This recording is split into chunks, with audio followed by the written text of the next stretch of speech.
অসমৰ সংখ্যালঘু সমাজক যি ধৰণে নিৰ্মমভাৱে সামাজিকভাৱে অৰ্থনৈতিকভাৱে শৈক্ষিকভাৱে ৰাজনৈতিকভাৱে যি ধৰণে অন্যায় আৰু অত্যাচাৰ কৰি আছে এই অত্যাচাৰৰ চৰম সীমা পৰ্যায় পাইছেগৈ। গতিকে আমি সংখ্যালঘু সমাজ যদি হিমন্ত বিশ্ব শৰ্মা ডাঙৰীয়াৰ এই অন্যায় আৰু অত্যাচাৰৰ জবাব দিবৰ কাৰণে ৰাজপথলৈ ওলাই নাহোঁ তেনেহ'লে এই সংখ্যালঘু জাতিটোক তেওঁলোকে হিমন্ত বিশ্ব শৰ্মাৰ যিটো প্লেনিং অসমৰ মানচিত্ৰৰ পৰা নিশ্চিন্ন কৰাৰ এটা তেওঁ পৰিকল্পিত এটা চেষ্টা চলাই আছে। গতিকে হিমন্ত বিশ্ব শৰ্মা ডাঙৰীয়াৰ এই সংখ্যালঘুৰ ওপৰত কৰা অন্যায় আৰু অত্যাচাৰ আৰু সংখ্যালঘুৰ অধিকাৰ বিচাৰি আমি ৰাজপথলৈ ওলাই আহিব লাগিব, আমাৰ আন্দোলন কৰিব লাগিব, আইনগতভাৱে যুঁজিব লাগিব, তাৰ সিদ্ধান্ত আমি গ্ৰহণ কৰিছোঁ। আৰু ইছ্যুকেইটাৰ কি বৰ্তমান আমাৰ সংখ্যালঘু সমস্যা সৃষ্টি হৈছে, প্ৰথম কথা হৈছে USTM। চাওক, মানুহৰ ওপৰত আক্ৰোশ থাকিলেও এনেকুৱা আক্ৰোশ ভাৰতবৰ্ষৰ বুকুত আমি কেতিয়াও দেখা নাই। যেজন USTMৰ আচাৰ্যক যি ধৰণে কেৱল মাত্ৰ মুখ্যমন্ত্ৰীৰ হিমন্ত বিশ্ব শৰ্মা ডাঙৰীয়া বেয়া পোৱাৰ কাৰণেই তেওঁক গ্ৰেপ্তাৰ কৰা হ'ল, সম্পূৰ্ণ অবৈধভাৱে বেআইনীভাৱে যি ধৰণে গ্ৰেপ্তাৰ কৰি জেল হাজতত প্ৰেৰণ কৰি থকা হৈছে, জেল হাজতত ৰখাই থোৱাৰ ব্যৱস্থা কৰা হৈছে, এইটো সম্পূৰ্ণ অগণতান্ত্ৰিক আৰু আইন বিৰোধী। গতিকে ইয়াক আমি তীব্ৰভাৱে নিন্দা কৰিছোঁ আৰু গৰিহণা দিছোঁ। যদি ক'ৰবাত USTMৰ কৰ্তৃপক্ষই ক'ৰবাত কিবা ভুল কৰিছে সেয়া তদন্ত কৰি তদন্ত মৰ্মে আইনগত ব্যৱস্থা গ্ৰহণ কৰক। মুখ্যমন্ত্ৰীয়ে সেইবোৰ নকৰি মুখ্যমন্ত্ৰীয়ে যেতিয়াই দেখিছে যে বেছি দিনলৈ অন্যায় কৰি মানুহক জেললৈ ৰাখিব নোৱাৰি তেতিয়া মুখ্যমন্ত্ৰী কি কৈ দিলে যে মেহবুবুল হক দীৰ্ঘদিন জেলত থাকিব লাগিব। মুখ্যমন্ত্ৰী আইন নে আদালত? মুখ্যমন্ত্ৰী কেনেকৈ গম পায় তেওঁ দীৰ্ঘদিন জেলত থাকিব লাগিব? আৰু মুখ্যমন্ত্ৰী এইকাৰণে কৈছে কাৰণ মুখ্যমন্ত্ৰী আক্ৰোশমূলকভাৱে লৈছে, কাৰণ তেওঁ ধৰ্মীয় সংখ্যালঘু। আমি স্পষ্ট ক'ব বিচাৰিছোঁ তেওঁ ধৰ্মীয় সংখ্যালঘু মানুহ। আজি মেহবুবুল হকক কৰিছে, কাইলৈ আন এজনক কৰিব, আৰু এটাৰ পিছত এটা টাৰ্গেট মুখ্যমন্ত্ৰী ধৰ্মীয় সংখ্যালঘুক কৰি আছে। যেতিয়াই তেওঁ দুটা কেছত বেল পালে মুখ্যমন্ত্ৰী ইমানেই সৰ্বগ্ৰস্ত যে তেওঁৰ জেলত বেছি দিন ৰাখিবৰ কাৰণে। গতিকে আমি ইয়াৰ তীব্ৰ নিন্দা কৰিছোঁ, গৰিহণা দিছোঁ। মুখ্যমন্ত্ৰী ডাঙৰীয়াক এটা কথা ক'ব বিচাৰিছোঁ, ক্ষমতা মূৰত ধৰাটো উচিত নহয়। বিজেপি চৰকাৰৰ ক্ষমতা সদায় নাথাকে আৰু মানুহক এনেকুৱা ধৰণৰ অন্যায় কৰি অত্যাচাৰ কৰি দবাই ৰাখিব নোৱাৰি। গতিকে ইয়াৰ তীব্ৰ প্ৰতিবাদ সমগ্ৰ অসমতে হ'ব। আৰু মেহবুবুল হকৰ লগত যি অন্যায় কৰা হৈ আছে কেৱল মাত্ৰ তেওঁ ধৰ্মীয় সংখ্যালঘু হোৱাৰ বাবে কৰা হৈ আছে। আৰু হয়তো কাৰণ অসমত কি ধৰ্মীয় সংখ্যালঘুসকলে স্কুল খুলিব নোৱাৰিব, বিজনেছ কৰিব নোৱাৰিব? তেওঁলোকৰ স্বাধীনতা নাই নেকি? তেওঁলোকৰ জীয়াই থকাৰ স্বাধীনতা, বাক স্বাধীনতা, তেওঁলোকৰ শিক্ষাৰ স্বাধীনতা কোনো নাই নেকি? এইবোৰ খৰ্ব কৰাৰ অধিকাৰ মুখ্যমন্ত্ৰীক দিয়া হৈছে নেকি? সংবিধানৰ শপত খাই মুখ্যমন্ত্ৰী এইবোৰ কাম কৰে নেকি? গতিকে এই ক্ষেত্ৰত আমি তীব্ৰ বিৰোধিতা কৰিছোঁ। তাৰোপৰি দেখিছোঁ মুখ্যমন্ত্ৰী চাওক সংখ্যালঘুসকলক তিলকে এইজন মুখ্যমন্ত্ৰী কিমান মিছলীয়া। তেওঁ কি কয়, মাদ্ৰাছা পঢ়িব নালাগে, ল'ৰা ছোৱালী ডক্টৰ ইঞ্জিনিয়াৰ হ'ব লাগে। ভাৰতবৰ্ষৰ বুকুত নহয় বিশ্বৰ বুকুত যদি কোনো মিছলীয়া ৰাজনৈতিক ব্যক্তি আছে সেইজনে হৈছে হিমন্ত বিশ্ব শৰ্মা ডাঙৰীয়া। যদি মিছাৰ কিবা বিশ্ববিখ্যাত এৱাৰ্ড দিব লাগে সেই এৱাৰ্ডটো হয়তো হিমন্ত বিশ্ব শৰ্মা ডাঙৰীয়াই পাব। 4টা মেডিকেলৰ চিট চৰ অঞ্চলৰ ল'ৰা ছোৱালীৰ কাৰণে ৰিজাৰ্ভ কৰা হৈছিল, আজি প্ৰায় 40 বছৰ হ'ল। চৰ অঞ্চলৰ ছাত্ৰ ছাত্ৰীয়ে ডক্টৰ হ'ব লাগে, ইঞ্জিনিয়াৰ হ'ব লাগে, মাদ্ৰাছাৰ ছাত্ৰই ডক্টৰ হ'ব লাগে, ইঞ্জিনিয়াৰ হ'ব লাগে। 4টা চিট সংৰক্ষণ কৰাৰ সেই কামটোৱে সহ্য নহ'ল মুখ্যমন্ত্ৰীৰ। কেবিনেটত সেই 4টা চিট সংৰক্ষণ উঠাই দিয়া হ'ল। ইয়াৰো আমি তীব্ৰ বিৰোধিতা কৰিছোঁ। মুখ্যমন্ত্ৰী ডাঙৰীয়াই চামগুৰিত গৈ সংখ্যালঘুৰ ভোট ভিক্ষা কৰিব, সংখ্যালঘুক উন্নয়নৰ কথা ক'ব, সংখ্যালঘুক শৈক্ষিক দিশত আগুৱাই লৈ যোৱাৰ কথা ক'ব, সংখ্যালঘুসকলক ডক্টৰ ইঞ্জিনিয়াৰ হ'ব বুলি ক'ব, আৰু সেই চৰ অঞ্চলৰ মানুহখিনিৰ 4টা চিট মেডিকেলৰ চিট কাটি লোৱাটো আমি কোনো পদ্ধতিতে মানি নলওঁ। ইয়াৰ সংখ্যালঘুসকলৰ লগত চৰম অন্যায় আৰু চৰম প্ৰতাৰণা। আমাৰ তৃতীয়টো কথা হৈছে বাজেট। মই মুখ্যমন্ত্ৰী ডাঙৰীয়াক স্পষ্টকৈ ক'ব বিচাৰিছোঁ, আমি হিমন্ত বিশ্ব শৰ্মা ডাঙৰীয়াৰ পৰা ভিক্ষা বিচৰা নাই। ভাৰতীয় সংবিধানে দিয়া অধিকাৰ আমাক লাগে। এই বাজেটত সংখ্যালঘুসকলক ফুটা কৰি এটাও নিদিলে। তেওঁ কি দিলে? ৰিক্সা, ট'টো এইবিলাক সংখ্যালঘুসকলৰ কাৰণে দিয়া হৈছে। সংখ্যালঘুসকলক ৰিক্সা নালাগে, অটো নালাগে। মুখ্যমন্ত্ৰী ডাঙৰীয়া যদি সংখ্যালঘুসকলৰ প্ৰতি ইমান দৰদ আছে, সংখ্যালঘুক যদি ইমানেই ভাল পায়, 10টা অমেন কলেজ দি দেখুৱাই দিয়ক, 10টা আদৰ্শ কলেজ দেখুৱাই দিয়ক, 4টা মেডিকেল কলেজ দি দেখুৱাই দিয়ক।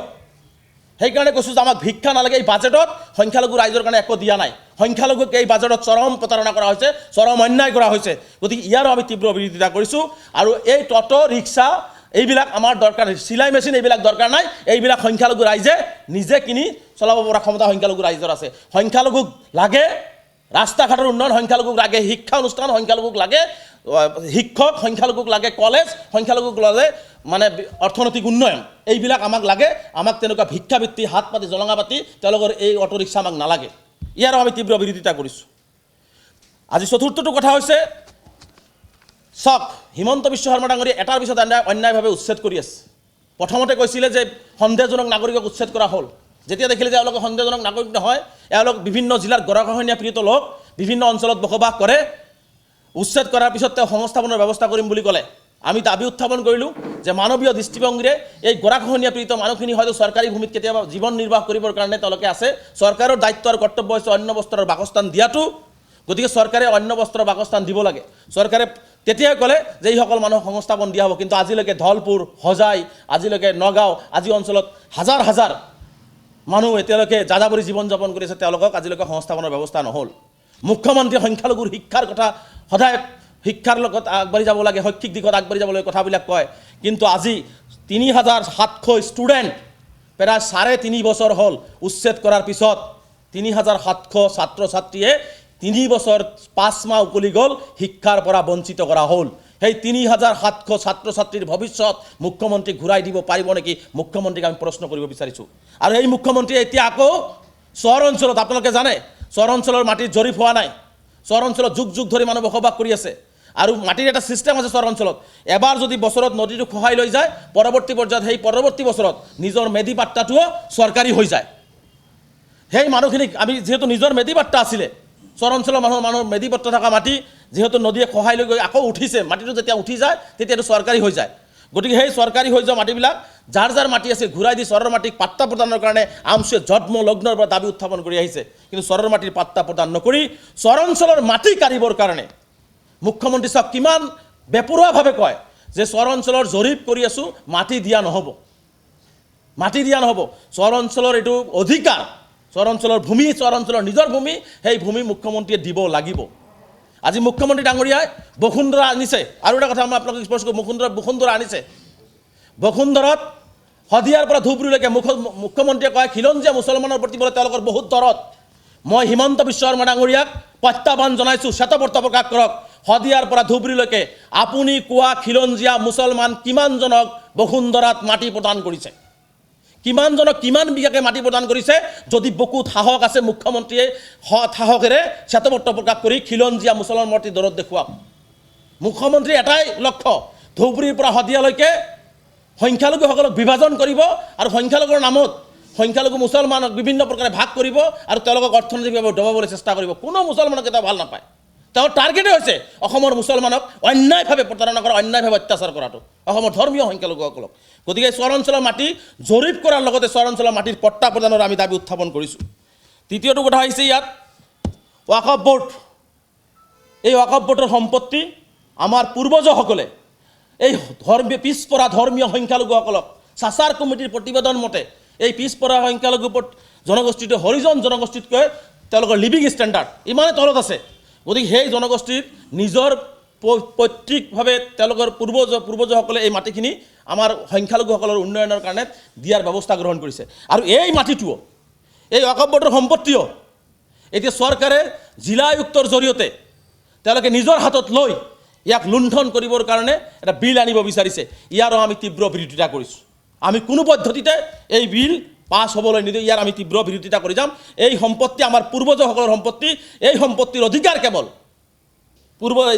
যিসকল সংখ্যালঘুৰ ওপৰত ন্যস্ত কৰা হৈছে তেওঁলোকেহে পাব ইয়াত কোনো ধৰণৰ চৰকাৰী হস্তক্ষেপ আমি কোনো পদ্ধতিতে মানি নলওঁ লাষ্টত আৰু এটা কথা আমি আপোনালোকক কৈছোঁ সবকে সাথ সবকে বিকাশ সবকে বিশ্বাস এই কথাটো মুখ্যমন্ত্ৰীৰ দলেও কয় মুখ্যমন্ত্ৰীও কয় প্ৰধানমন্ত্ৰীও কয় আজি আচৰিত হ'ব অৰুণোদয় আঁচনি দি আছে প্ৰতিজন সংখ্যালঘু ৰাইজৰ অৰুণোদয় কাটি দি আছে ধৰ্মীয় সংখ্যালঘুসকলৰ অৰুণোদয় প্ৰতিখন জিলাতেই বৰপেটা কওক বজালি কওক ধুবুৰী কওক নগাঁও কওক মৰিগাঁও কওক আপোনালোকে ছাৰ্ভে কৰি চাওক প্ৰতিটো অঞ্চলত অৰুণোদয় আঁচনি কাটি দিয়া হৈছে কেইটামান মুষ্টিমেয় কিছুমান সংখ্যালঘুক দিয়া হৈছে যিসকলৰ পৰিয়াল এজিপি বা বিজেপি দল কৰে তেওঁলোকৰ মুষ্টিমেয় ধনী লাগিলে তেওঁলোকে ধনী হৈ থাকক তেওঁলোকে কৰোড়পতি হৈ থাকক হাজাৰ হাজাৰ উদাহৰণ আছে গতিকে এই অৰুণোদয় আঁচনিত আমি দেখিছোঁ যে সংখ্যালঘুসকলক চৰমভাৱে দুখীয়া বিধৱা মানুহখিনিক, দুখীয়া দৰিদ্ৰ মানুহখিনিক চৰম অন্যায়ভাৱে কেৱল মুছলমান হোৱাৰ কাৰণে, কেৱল বিজেপি আৰু এজিপি নকৰাৰ কাৰণে তেওঁলোকক এই আঁচনিৰ পৰা বঞ্চিত কৰা হৈছে।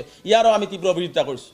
গতিকে এই আটাইকেইটা কথাৰ ওপৰত যিহেতু আমি এতিয়া জীয়াই থকাৰ ন্যূনতম আমি বিভিন্ন সমস্যাত পৰিছোঁ, আমাক যিহেতু তেওঁ জীয়াই থাকিবলৈ কোনো ধৰণৰ অধিকাৰ দি থকা নাই, গতিকে এটা প্ৰবল গণ আন্দোলন কৰিবৰ কাৰণে অহা 9 এপ্ৰিল গুৱাহাটীৰ সচল যাত্ৰা আমি আৰম্ভ কৰিম।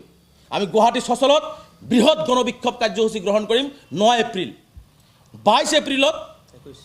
21 এপ্ৰিলত সজাইত সংখ্যালঘুসকলক কৰা প্ৰতাৰণা আৰু অন্যায়ৰ বিৰুদ্ধে সংখ্যালঘুৰ অধিকাৰ বিচাৰি সজাইত প্ৰথমটো গণবিক্ষোভ জনজাগৰণ সভা অনুষ্ঠিত হ'ব।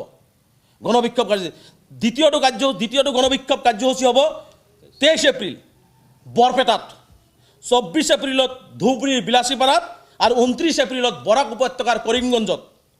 প্ৰথমটো হৈছে 9 এপ্ৰিল আমি গুৱাহাটীত, 21 এপ্ৰিলত সজাইত, 23 এপ্ৰিল বৰপেটা, 24 এপ্ৰিল ধুবুৰী বিলাসীপাৰা, 29 এপ্ৰিল বৰাক উপত্যকাৰ কৰিমগঞ্জত আমি গণবিক্ষোভ বৃহৎ হাজাৰ সংখ্যালঘু ৰাইজক লগত লৈ গণবিক্ষোভ কাৰ্যসূচী ৰূপায়ণ কৰিম। আৰু এই ক্ষেত্ৰত মই ধৰ্ম নিৰপেক্ষ সাম্প্ৰদায়িক শক্তিক প্ৰতিহত কৰা প্ৰতিজন সংখ্যাগুৰু, বুদ্ধিজীৱী, ৰাইজ, সাংবাদিক বন্ধুসকলৰ লগতে সংখ্যালঘুসকলৰ বিভিন্ন দল, সংগঠন, ৰাজনৈতিক, অৰাজনৈতিক সকলো ব্যক্তিক সংখ্যালঘুৰ অস্তিত্ব ৰক্ষাৰ স্বাৰ্থত আমচুৰ এইকেইটা আন্দোলনত স্বতঃস্ফূৰ্তভাৱে অংশগ্ৰহণ কৰিবলৈ আমচুৰ ফালৰ পৰা আমি বিনম্ৰতাৰে অসমবাসী ৰাইজৰ লগতে সংখ্যালঘু সমাজক আহ্বান জনালোঁ।